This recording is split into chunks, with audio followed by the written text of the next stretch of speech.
ምን ሰዓት የምንገዛው አክሲዮን የተሻለ የዋጋ ጭማሪ ሊያመጣ እንደሚችልና ምን ሰዓት የምንገዛው አክሲዮን ደግሞ የበለጠ የዋጋ መቀነስ ችግር ውስጥ ሊገባ እንደሚችል መረዳትና ማወቅ መቻል አጠቃላይ በካፒታል ገበያ እስከተሳተፍን ድረስ የግድ የገበያ አዝማሚያዎችን በሚገባ መረዳትና መተርጎም መቻል አስፈላጊ ከሆኑ ነገሮች ውስጥ አንዱና የመጀመሪያው ነው።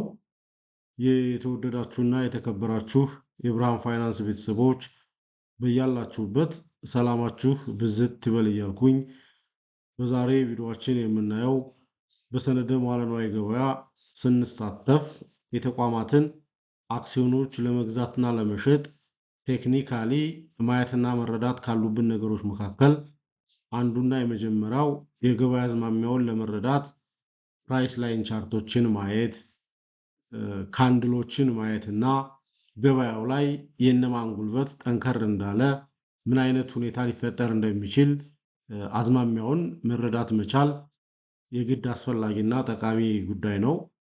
ይህንን አንስተን እንደው ካንድሎችን በመጠቀም ምን አይነት የገበያ እንቅስቃሴ እንዳለ ምናልባትም የገበያ አቅጣጫው ወዴት ሊሄድ እንደሚችል መግዛት የተሻለ ሊሆን እንደሚችል ወይ ደግሞ መሸጥ የተሻለ ሊሆን እንደሚችል በሚገባ እንረዳለን። ስለሆነም እናንተ እስከ ቪዲዮ ፍጻሜ ድረስ አብራችሁ ይቆዩ።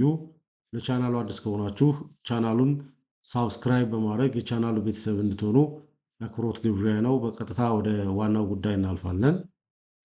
እንዳልኩት የሰነደ መዋዕለ ንዋይ ገበያ ስንሳተፍ የተቋማትን የአክሲዮኖች ዋጋ ለማውጣት በስንት ብገዛው በስንት ብሸጠው ለማለት በሁለት መልኩ አናላይዝ ልናደርግ እንችላለን። አንደኛውና የመጀመሪያው ፋንዳሜንታል የሆኑ ነገሮችን ወስደን አሁናዊ የተቋሙ የገንዘብ ቁመና፣ የሀብት ቁመና፣ ያለበት የዕዳ ቁመና፣ አጠቃላይ የማኔጅመንቱ ጥራት፣ ወደፊት ትርፋማ ሆኖ ለመቀጠል ያለው የኢንቨስትመንት ፖሊሲ እና መሰል ጉዳዮችን እያነሳን የተቋሙ ስታተስ ምን እንደሚመስል እና ከዚህ ተነስተን የአንድ አክሲዮን ዋጋው ምን ትሩ ቫሊዩ እንዳለው ምን ያክል ወርዝ ሊያደርግ እንደሚችል አናላይዝ ልናደርግ እንችላለን። ከዛ ተነስተን የአክሲዮን መግዣና መሸጫ ዋጋውን ሴት ልናደርግ እንችላለን። በተለይ ሎንግ ተርም ኢንቨስተር ከሆን ይህንን ብንይዝ ይህንን ብንከተል የሚመከር ነው። ሎንግ ተርም ኢንቨስተሮች ፋንዳሜንታል የሆኑ ነገሮች ላይ ፎከስ አድርገው የአክሲዮን ግዥና ሽያጮችን ቢወስኑ ይመከራል። ሆይራስ ግን ምናልባትም ስፔኩሌተር ከሆን በየዋጋ መፈራረቁ ልዩነት አክሲዮኖችን እየገዛና እየሸጥን የተወሰነ ትርፎችን ማትረፍ ላይ ኢንቮልቭ ካደረግን ግን ከፋንዳሜንታል ቫሪያብሎች ሲቹዌሽኖች ጎን ለጎን ደግሞ ሰነደ መዋዕለ ንዋይ ገበያ ውስጥ ንዋይ የሞባይል መተግበሪያ አፕሊኬሽንን በመጠቀም የገበያ አዝማሚያ ውስጥ ምን ሊሆን ይችላል፣ ኔክስት ከአንድ ሰዓት በኋላ ከአንድ ሰዓት በፊት ምን ነበር የሚለውን ምን ሊሆን ይችላል የሚለውን የገበያ አዝማሚያ በሚገባ መረዳትና ማወቅ መቻል እንዳልኩት ትክክለኛ የአክሲዮን የመግዣ ጊዜ መቼ እንደሆነ ትክክለኛ የአክሲዮን የመሸጫ ሰዓትና ጊዜ መቼ እንደሆነ እንድናቅና እንድንረዳ ያስችለናል። ይህንን መረዳት ከሚያስችሉን ይህንን አዝማሚያ እንድንረዳ ከሚያደርጉን ነገሮች መካከል አንዱና የመጀመሪያው በጉልህ የሚጠቀሰው ካንድል ስቲክ የሚባለው ነው። አይ ቲንክ ብዙዎቻችን ላይን ቻርቱን ወይም ደግሞ ላይን ፕራይስ ቻርቱን ሊሆን ይችላል የምንጠቀመው። እስኪ እንደው ከላይን ፕራይስ ቻርቱ ይልቅ ካንድል ስቲኩ የበለጠ መረጃዎችን ስለሚሰጠን ካንድል ስቲክ ቻርቱ ላይ ያሉ ነገሮችን ብሪፍ እናደርግና ሪሊ አመላካሽ ነገሮቹ ልክ ናቸው ወይ ይሰራሉ ወይ የሚሉ ነገሮችን እናንተ ነገ ከነገ በኋላም ጭምር ታዋቸዋላችሁ። እነዚህ ካንድል ስቲክ የሚባሉት ንዋይ የሞባይል መተግበሪያ አፕሊኬሽን ላይ የተወሰዱት ማለት ነው። እነዚህ በሙሉ ምን ይባላሉ? ካንድል ስቲክ ይባላሉ። እነዚህን ካንድል ስቲኮች ለማምጣት በዚህ ልክ ለማየት እናንተ እዚህ ጋር እንደምታዩት ቀኖቹ ጋር ይሄ 15 ቀን ከሚለው ጎን እዚህ ላይ የሻማ ምልክት አለች። ይችን የሻማ ምልክት ክሊክ ስታደርጓት ላይን ግራፉ ይቀየርና ላይን ፕራይስ ላይን ቻርቱ ይቀየርና ወደ ምን ይመጣላችኋል? ወደ ካንድል ስቲክ ይቀየርላችኋል። መጀመሪያ እሱን ማድረግ መቻል አለባችሁ። ይህንን ደግሞ መልሳችሁ ወደ ግራፍ መቀየር ከፈለጋችሁ ይችን መልሳችሁ ክሊክ ብታደርጓት ይሄኛው ካንድል ስቲኩ ወደ ፕራይስ ላይን ቻርት ይቀየርላችኋል። በዛ መልኩ ይህንን እየቀያየራችሁ ማየት ትችላላችሁ። ስለዚህ ይሄንን ካንድል ስቲኩን ለማምጣት እንዳልኩት እዚህ ላይ ገብታችሁ መቀየር የምትችሉበት ሁኔታ እንዳለ መረዳት በእጅጉ ጠቃሚ ነው። እስኪ ምን እንደሚል እያንዳንዱ ትርጉሙ ምን ሊሆን እንደሚችል አብረን እናያለን። ይሄ የሚያስቸግረን ነገር አይደለም። ለመረዳት ይመቸን ዘንድ ወደዚህኛው ፓርት ነው የምንመጣው። ወደዚህኛው ፓርት ብሪፍ አድርገን ለመረዳት ያግዘን ዘንድ እያንዳንዱ ካንድል ስቲክ 4 ዋና ዋና የሚባሉ የዋጋ ምሰሶዎችን ያቅፋል። ስለ 4ቱ ዋና ዋና የዋጋ ምሰሶዎች በየሁኔታው መረጃዎችን ይሰጠናል። እሱም በሚገባ መረዳት መቻል አለብን። እዚህ ላይ ምናልባት ብሪፍ እንዲሆንላችሁ እነዚህ እያንዳንዳቸው ካንድሎች የሆነ ታይም ፍሬምን ነው የሚይዙት። የአንድ ቀን ካደረጋችኋቸው የአንድ ቀን ይሆናሉ። የ15 ደቂቃውን ከሆነ መረጃ የምትፈልጉት የ15 ደቂቃውን፣ የየአንድ ሰዓቱን ከሆነ ደግሞ የአንዳንድ ሰዓቱን ማድረግ ትችላላችሁ። ዋቴቨር ግን ትርጓሜያቸው ምን እንደሆነ ለመረዳት እነዚህ እያንዳንዳቸው የሆነ ታይም ፍሬም ሪፕሬዘንት እንደሚያደርጉ መረዳት። የ2 ሰዓት ከሆነ 2 ሰዓቱ ከጀመረበት አንስቶ 2 ሰዓቱ እስካለቀበት ይሆናል። እንዳልኳችሁ የአንድ ቀንም ከሆነ አንድ ቀኑ ከጀመረበት እስካለቀበት ይሆናል። የ15 ደቂቃ ሞመንትም ከሆነ በዚች በአንድ ካንድል ማየት የፈለጋችሁና በዛ ልክ ከሆነ ሴት ያደረጋችኋት የ15 ደቂቃው ከጀመረበት 15 ደቂቃው እስካለቀበት ያለውን የገበያ መረጃ ሪፕሬዘንት ልታደርግላችሁ እንደምችልና ይቺ ታይም ፍሬም የሆነ ታይም ፍሬምን ሪፕሬዘንት እንደምታደርግ በሚገባ መረዳት ማወቅ ይኖርብናል። እያንዳንዳቸው ምን ይዛሉ ከሚለው በፊት ቀዩ ምን ይወክላል፣ አረንጓዴው ምን ይወክላል የሚለውን ማየት መቻል አለብን። ቀዩ የሚወክለው ይሄ ቦዲ ነው የሚባለው ቀዩ። አረንጓዴውም ዘሴም ይሄ ደማቅ ከለሩ ስቲኮቹ ድረስ ያለው ከጭራዎቹ ድረስ ያለው እስከዚህ ፓርት ያለው ይሄ መሀል ላይ ያለው በሙሉ የምታዩት ምን ተብሎ ይጠራል? ካንድል ቦዲ ተብሎ ይጠራል። እዚህ ጋር እንደምታዩት this is ካንድል ቦዲ ይባላል። ካንድል ስቲክ ቦዲ ተብሎ ይጠራል። የቀዩም ቢሆን ዘቴም ነው። ይሄኛው ካንድል ስቲክ ቦዲ ነው። ቀዩ ሪፕሬዘንት የሚያደርግልን አሁን ላይ ገበያው ላይ የዋጋ መቀነስ እንዳለና ከገዦች ይልቅ ገበያውን ሻጮች እንደተቆጣጠሩት ያሳያል። ክሊር በሆነ መልኩ የመጀመሪያ አረዳዳችን እንደዛ እንዲሆን፣ አረንጓዴው የሚያሳየን ደግሞ አሁን ላይ ገበያው ላይ የዋጋ መጨመርና በገበያው ላይ የገዦች የበላይነት እንዳለ ዋጋ እንደጨመረ እንድንረዳ ያስችለናል። ራይት ናው ምን እየሆነ ነው የሚለውን ደግሞና ከዚህ በፊት በነበረው ቅጽበት ምን ተፈጥሮ ነበር የሚለውን እሱንም በሚገባ ነው የምናየው። የቀዩ ኦልዌይስ ቀዩ ኦፕኒንግ ፕራይሱ እዚች ጋር ነው የሚጀምረው። እዚች ላይ ተነስቶ እስከዚህ ድረስ ዋጋ ጨምሮ ነበር በሆነ ሞመንት በዛች ታይም ፍሬም ውስጥ። ይሄ ሃይ የሚያሳየን በሆነ አጋጣሚ ገዢዎች መጥተው ገበያውን ለመስቀል ሞክረው ነበር። እስከዚህ ድረስ ሰቅለውት ነበር። ግን ሻጮች ደግሞ ይበልጥ ገበያውን በመቆጣጠራቸው ምክንያት እስከዚህ ድረስ አውርደውት ነበር። ሎው ፕራይሱ ማክሲመም ሎው ፕራይሱን ዊዝን ዛት ስቴትድ ታይም ፍሬም እስከዚህ ድረስ ገትተውት እንደነበር፣ ዝቅ አድርገውት እንደነበር እንረዳለን። ግን የተወሰነ መሻሻሎች ተነስተው አሁን ላይ ራይት ዚስ ታይም እዚች አሁን እያወራን ባለንባት ቅጽበት ወይም ደግሞ ሴት ባደረግነው ታይም ፍሬም ውስጥ ደግሞ አሁን ላይ ዋጋው የት ላይ ይገኛል ማለት ነው። ወይም ደግሞ ዘ ሪሰንት ላስት ትራንዛክሽኑ በምን ያክል ተሽጦ እንደነበር እንረዳለን። እዚህ ጋር ባለው እንረዳለን ማለት ነው። ስለዚህ 4 ዋና ዋና የዋጋ ምሰሶዎችን በአንዴ ፕሬዘንት ያደርግልናል። ማንን ፕሬዘንት ያደርግልናል?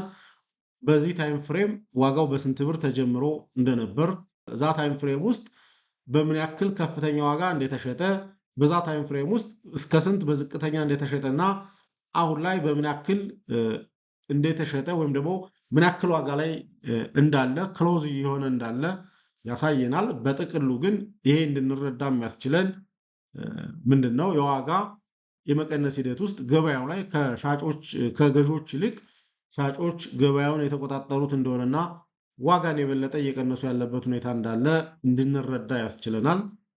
ግን በዛች ታይም ፍሬም ውስጥ ዋጋው እስከዚህ ተሰቅሎ እንደነበር እስከዚህም ወርዶ እንደነበርና አሁን ላይ እዚህ ላይ እንደሆነ እንድንረዳ ያግዘናል። ይህንን በሚገባ ለመረዳት ወደ ንዋይ የሞባይል መተግበሪያ አፕሊኬሽናችን መተን ለመረዳት ይሄ የሚያሳየን አሁን ለምሳሌ እዚች ጋር ብትመጡ ይሄ የሚያሳየን ዋጋው የመጀመሪያው ዋጋ ዛት ታይም ፍሬም ላይ እዛች ስፔሲፊክ የሆነች ታይም ፍሬም ላይ የመጀመሪያው ዋጋ ኦፕን የተደረገው እዚች ላይ ነው። ዜን ገበያው ላይ ከገዢዎች ይልቅ ሻጮች በመብዛታቸው ምክንያት አንድም ጊዜ ወደ ላይ ሳይወጣ የቀነሰበትና አሁን ላይ እዚህ የደረሰበት ሁኔታ እንዳለ እንረዳለን። ዘ ሴም ኢዝ ትሩ ፎር አዘርስ እነዚህም እንደዛው ናቸው። ኦፕኒንግ ፕራይሳቸው እዚህ ላይ ነው። ኦፕኒንግ ፕራይሳቸው ዜን ዋጋው ሻጮች ገበያውን ስለተቆጣጠሩት እዚህ ድረስ ወርዷል።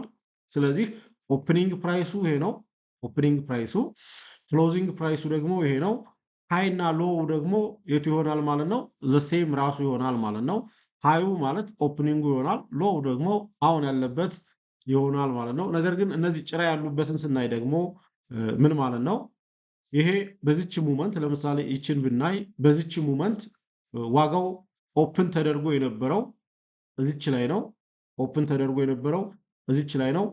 ግን ኦፕን እንደተደረገ ገበያው ላይ ገዢዎች መጡና ዋጋውን እስከ ስንት ሰቅለውት ነበር?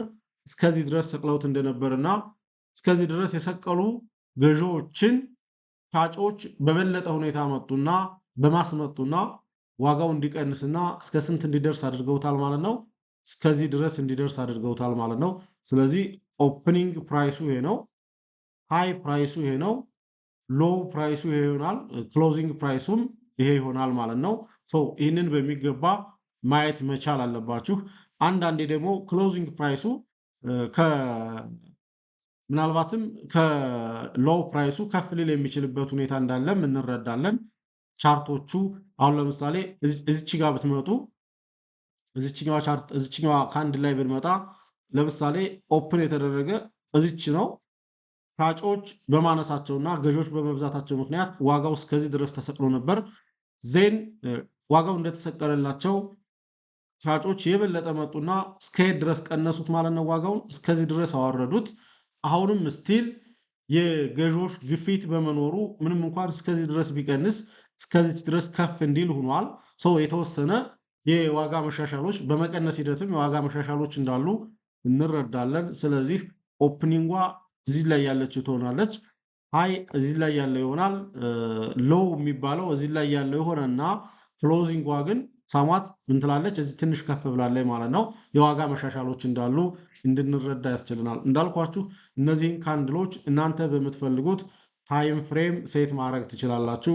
በአንድ ሰዓት፣ በሁለት ሰዓት፣ በሶስት ሰዓት እያደረጋችሁ የዛንን ጠቅለል ያለ መረጃ በዛ ሰዓት ውስጥ በከፍተኛ ስንት ተሽጦ ነበር፣ በዛ ሰዓት ውስጥ በዝቅተኛ ስንት ተሽጦ ነበር፣ በዛ ሰዓት ውስጥ ዋጋው በስንት ነበር የተከፈተ፣ በዛ ሰዓት ውስጥ ዋጋው በስንት ተዘጋ የሚለውን አጠቃላይ ሙሉ የቀኑ ከመረዳት ይልቅ ይሄኛው ስፔሲፊክ የሆነ የገበያ አዝማሚያው ምን ሊሆን እንደሚችል እንድትረዱ ያስችላል ማለት ነው።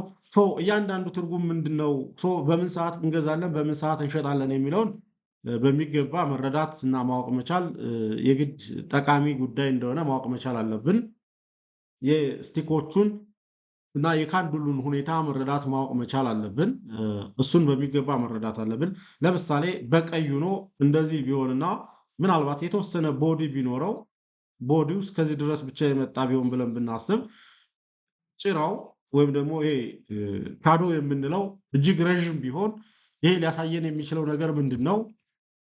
ምንም እንኳን የመጀመሪያ ዋጋው የተከፈተ እዚህ ላይ ቢሆንና ሻጮች ገበያው ላይ በመብዛታቸው ምክንያት እስከዚህ ድረስ ቀንሶ እንኳ ቢሆን አሁን ላይ ገበያው ላይ ገዢዎች እየበዙ በመምጣታቸው ምክንያት እስከዚህ ድረስ ወርዶ የነበረው ዋጋ እየተመለሰና እየተሰቀለ ያለበት ኢንቫይሮንመንት እንዳለ ያሳየናል። ሳሟት ይሄ የሚያሳየን ዋጋው ሊጨምር የሚችልበት ኢንቫይሮንመንት ከፊታችን እንዳለና በዚህ ሙመንት ላይ አክሲዮኖቹን ገዝቶ መያዝ ምናልባትም ለሽያጭ ሊያዋጣ የሚችልበት እድል እንዳለ እንድንረዳ ያስችለናል። ስለዚህ ቀዩ ቦዲው አነስ ያለ ሆኖ ጭራው በእጅጉ ረዥም ከነበረ ኦፕን እንደተደረገ ከኦፕኒንግ ዋጋው እጅግ በጣም አሽቆልቁሎ እንደነበር ሻጮች በዝተው እንደነበር እንረዳለን።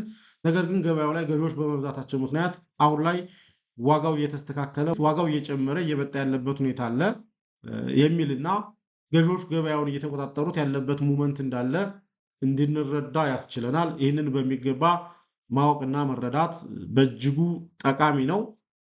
እኩል ከሆነ ባላንስ ነው። ይሄ እኩል ከሆነ ቦዲው እኩል ፓርት ላይ ከሆነ ያለው ዋጋው ምንም እንኳን ኦፕኒንግ እዚህ ላይ ቢሆን ከዚህ ዋጋው ተሰቅሎ ነበር፣ ገዦች ነበሩ። ነገር ግን ኢሚዲየትሊ ሻጮች መጡና ዋጋውን እስከዚህ ቀንሰውታል።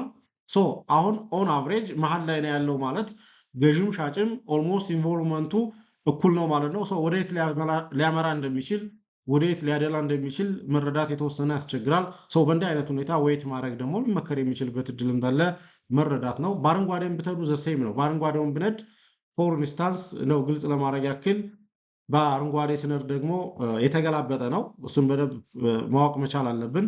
የአረንጓዴው ካንዲል የአራቱ የዋጋ አቀማመጦች የተወሰነ እንትን ይላሉ። ቀዮች ላይ ቅድም እንደዋራዋችሁ ኦፕኒንጎ እዚጋ ነው፣ ክሎዚንጎ እዚጋ ነው። ነገር ግን ወደ አረንጓዴው ወደ ዋጋ መጨመር ስንሄድ ግን ዋጋ መጨመር ጋር ስንሄድ አረንጓዴው ጋር ስንሄድ ዋጋው ኦፕን የሚደረገው በዚች ጋር ነው። በዚች ዋጋ ኦፕን ተደርጎ ነበር ማለት ነው። ሶ በዚች ዋጋ ኦፕን ተደርጎ ሻጮች ገበያው ላይ በመብዛታቸው ምክንያት እስከዚህ ድረስ ወርዶ ነበር። ነገር ግን ኢሚዲየትሊ ገዢዎች መጡና ዋጋውን እስከምን ድረስ ሰቀሉት? እስከዚህ ድረስ ሰቀሉት ማለት ነው። ግን የተወሰነ ደግሞ የሻጮች ጫናም ስለነበር ምንም እንኳን ዋጋው እስከዚህ ድረስ ቢሰቀል አሁን ላይ ዋጋው የት ላይ ይገኛል ማለት ነው? እዚህ ላይ ይገኛል ማለት ነው። ስቲል ግን ዋጋው ከኦፕኒንግ ዋጋው በተሻለ ክሎዝ የተደረገበት ሁኔታ እንዳለ መረዳት መቻል አለብን። ይህንን አንደርስታንድ እንድታደርጉልኝ የምፈልገው ሁለቱም ካንድሎች ሪፕሬዘንት የሚያደርጉልን የዛን ሲንግል ታይም ፍሬም እንጂ ከትናንት መዝጊያ ዋጋ ጋር የተገናኘ አይነት ትርጉም የሌላቸው መሆኑን መረዳት መቻል አለብን። ሴት ያደረግነውን ታይም ፍሬም ነው። የአንድ ሰዓት ከሆነ ሴት ያደረግነው ይህንን ካንድል ታይም ፍሬም አንድ ሰዓት ከሆነ ኦፕኒንግ የሚያደርግልን ያ አንድ ሰዓት ሲጀምር የነበረውን፣ ክሎዝ የሚያደርግልን ደግሞ ያ አንድ ሰዓት ሲያልቅ የነበረውን፣ ሃይ የሚያደርገው ደግሞ በዛ አንድ ሰዓት ውስጥ በከፍተኛ ደረጃ የተሸጠበትንና ሎው የሚያደርግልን በዛ አንድ ሰዓት ውስጥ በዝቅተኛ ደረጃ የተሸጠበትን መሆኑን መረዳት መቻል አለብን። ሰው ከትናንትና ጋር የሚገናኝ አለመሆኑን ሁላችንም መረዳትና የዛች ታይም ፍሬም መረጃ ብቻ እንደሆነ ማወቅ መረዳት በእጅጉ ጠቃሚ ነው። እነዚህን አራቱን ዋና ዋና የዋጋ ምሰሶዎችን ይሰጠናል ማለት ነው። እሱን መረዳት ማወቅ የግድ አስፈላጊና ጠቃሚ ጉዳይ ነው ብዬ አስባለሁ። ለምሳሌ እስኪ እንደው እሱንም ለማየት ያክል በእንደ አይነት ሙመንት ፎር ኢንስታንስ እንደዚህ ከሆነ ቦዲው እዚህ ጋር ሆኖ እንደምታዩት ቦዲው እዚህ ጋር ሆኖ ኦፕን ያደረገው እዚህ ጋር ነው። ኦፕን ያደረገው እዚህ ጋር ነው። በከፍተኛ ሁኔታ ከዚህ ድረስ ተሽጧል። ዳት ሚንስ ገበያው ላይ ገዢዎች ነበሩ ማለት ነው። ነገር ግን ሻጮች መጡና ወዴት እንዲወርድ አደረጉት? ወደዚህ እንዲወርድ አደረጉት ማለት አሁን በዚህ ኢንቫይሮንመንት ገበያው ላይ ከገዢዎች ይልቅ የሻጮች የበላይነት እየተነበበ እየታየ ያለበት ሁኔታ ምናልባትም እዚህ በላይ ገዢዎች የሚበዙበት እድል ሻጮች የሚበዙበት እድል ካለ ይሄ ዋጋ ቀንሶ ጭራው ወደዚህ ሊቀየር እንደሚችልም መረዳት መቻል አለብን። በተመሳሳይ ሴንተር ላይ ከሆነ ደግሞ ቦዲው ያለ ከዚች ፓርት ላይ ከሆነ ይሄ የሚያሳየን ምንም እንኳን እዚህ ላይ ቢከፈት ኦፕኒንጎ እዚህ ላይ ቢሆን እና ዋጋው ከዚህ ድረስ ቢጨምር ገዢዎች በዝተው ዘሴም ደግሞ ሻጮች በዝተው ዋጋውን እስከዚህ ድረስ ገትተውት ነበር። ናው አራውንድ ዘ ኦፕኒንግ ፕራይስ ነው ማለት ያለየለት ገዢዎችም ሻጮችም ቮላታይል እያደረጉ ወደ ገበያው እየመጡ ያለበት ኢንቫይሮንመንት እንዳለ እንድንረዳ ያስችለናል ማለት ነው። እሱም በሚገባ ማወቅና መረዳት መቻል በእጅጉ ጠቃሚ ነው። ለምሳሌ ይችን ካንድል ብናይ የዚች ካንድል ኦፕኒንግ ፕራይሷ ይች ነች። ዋጋው ሻጮች በመብዛታቸው ምክንያት እስከዚህ ድረስ ወርዶ ነበር ዋጋው። ነገር ግን ገበያው ላይ የተወሰነ የገዢዎች የበላይነት ታየና አሁን ላይ እስከ ስንት እንዲደርስ ሆኗል? እስከዚህ ድረስ እንዲደርስ ሆኗል ማለት ነው። ይህንን በሚገባ ማየት መቻል መረዳት መቻል አለብን። የሌሎችንም በሚገባ እንደዛው ኮንሲደር ማድረግ መቻል አለብን። የእነዚህን ብትመጡ እዚህ ላይ ኦፕን ተደርጓል። ዜን እዚህ ላይ ምንም እንኳን እዚህ ላይ ኦፕን ቢሆን ዋጋው ሻጮች በዙና እስከዚህ ድረስ ቀንሶ እንደነበር፣ የተወሰነ ደግሞ ገዢዎች መጡና እስከዚች ድረስ ጨምሮ እንደነበር የላይኛዋ ጭራ የምታሳየን። ነገር ግን አሁንም የተወሰነ የሻጮች የበላይነት በተወሰነ ቅጽበት ተከሰተና ዋጋው የተወሰነ ዝቅ እንዳለ እንድንረዳ ያስችለናል። ስለዚህ ኦፕኒንጓ ይቺ ነች። ላዋ ይቺ ነች፣ ላው ፕራይሷ። ሃዋ ደግሞ ይቺውና ዜን ይችኛዋ ክሎዚንግ ትሆናለች። እዚህም ጋር እንደዛ ነው። ይቺ ኦፕኒንግ ፕራይስ ነች፣ ይችኛዋ ሎ ነች። ን ይችኛዋ ሃይ ስትሆን ክሎዟ ደግሞ እዚችው ላይ ያለችው ራሷ ትሆናለች ማለት ነው። እኒህን በሚገባ በማየት የገበያ አዝማሚያውን በሚገባ በመረዳት ምን ሰዓት የምንገዛው አክሲዮን የተሻለ የዋጋ ጭማሪ ሊያመጣ እንደሚችል እና ምን ሰዓት የምንገዛው አክሲዮን ደግሞ የበለጠ የዋጋ መቀነስ ችግር ውስጥ ሊገባ እንደሚችል መረዳትና ማወቅ መቻል፣ አጠቃላይ ሃንድሉን በሚገባ መረዳት በእጅጉ ጠቃሚ የሆነ ጉዳይ መሆኑን ማወቅና መረዳት መቻል አለብን።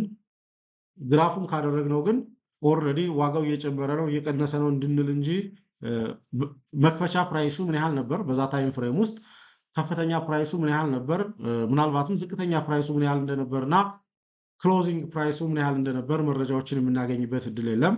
ሲምፕሊ ይሄ ላይኑ የሚያገናኝልን እዚህ ሰዓት ላይ በሆነ ዋጋ ተሽጧል። የዚህ ሰዓት ክሎዚንግ ፕራይሱ ይሄ እንደነበር፣ የሌላኛው ሰዓት ደግሞ ክሎዚንግ ፕራይሱ ይሄ እንደነበር እንጂ በዚህ ውስጥ የገዥና የሻጪ ፍትጊያ የገበያ ኢንቮልቭመንታቸው ማን እየበለጠ ማን እያነሰ እንደነበረ ለመረዳት በሚገባ አያስችለንም።